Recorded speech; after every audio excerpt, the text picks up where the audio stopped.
एक बार एक किसान हर कभी आने वाली आंधी तूफान, ओलावृष्टि, तेज धूप इत्यादि से परेशान हो गया, क्योंकि कभी कभी फसल ज़्यादा खराब हो जाती थी।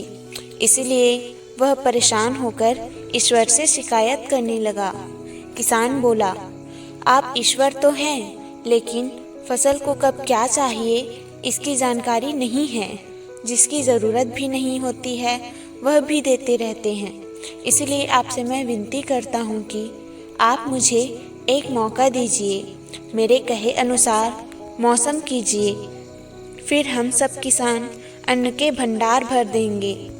ईश्वर मुस्कुराए और बोले, ठीक है, आज से मैं तुम्हारे अनुसार ही मौसम रखूँगा। किसान खुश हो गया। किसान ने अगली फसल में गेहूं की बुआई की। उसने जब चाहा तब धूप मिली, उसने जब चाहा पानी मिला। पानी की तो उसने बिल्कुल कमी नहीं आने दी।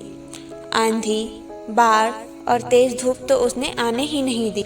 समय बीतने पर फसल बड़ी हुई।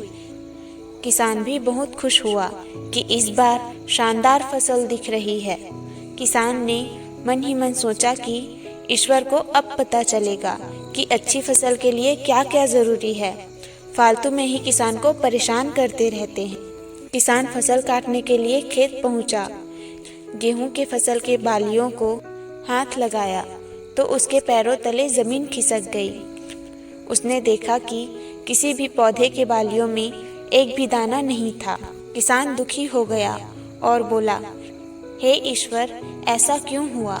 क्योंकि मैंने तो सब कुछ सही किया और सही समय पर किया। इस पर ईश्वर बोले, हे प्रिय किसान, ऐसा तो होना ही था, क्योंकि तुमने इन पौधों को बिल्कुल भी संघर्ष करने नहीं दिया।